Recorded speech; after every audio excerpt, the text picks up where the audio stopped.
Coming up in June, we're gonna start seeing a lot of bugs because bugs like a lot of heat.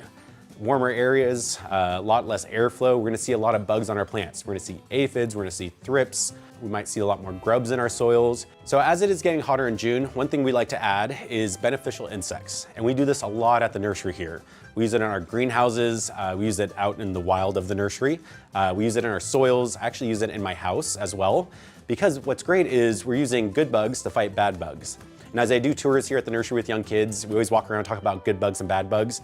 Everyone always says ladybugs, praying mantis. Those are great, but they're not super effective. They're a great thing to add into your ecosystem, but we don't rely on them to solve a problem. What we rely on beneficial insects is to help keep a problem at bay. A couple ones that I like to use here at the nursery are lacewings. And you actually see these flying in summertime at night. They're green, they're kind of like a lime green, and their wings are kind of looking like glass. And they're really clumsy at flying, which is great because that means they're gonna stay in your yard. So we use a lot of lacewings here at the nursery. We put them in our greenhouses, and when you walk around the nursery, you might see these little tags that are black tags, and they have a lot of dots on them. Those are the lacewing eggs. So that's what we're putting out here at the nursery. What we also put out are aphid predators. So these are predators that love to eat aphids. They come in a couple different stages. You sprinkle them around your garden.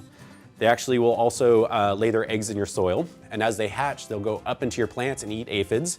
And what's great, when you know these are working, you're gonna start seeing the skeleton of those aphids because these bugs are sucking out all the juices of the aphids and leaving those skeletons. So that's how you know these are working. Other things that we use are beneficial bacteria to get rid of grubs. And once again, there's always some good ladybugs to let loose. We do have quite a few insects that we bring in to release here at the nursery. With these insects, you might not see them too often at your local nursery or hardware store because they're not really shelf stable. So that means they don't last a long time in the fridge. So what we like to do is if you're looking for insects and you have that certain type of bug and you're trying to figure out what insect to use, come inside the nursery. We have a great binder to go through. We'll talk to you about these things and we order them fresh. So as we bring them in, we'll order them, we keep them in the fridge, you pick them up the next day or two, and then you let them out in your yards and watch the bugs go to work.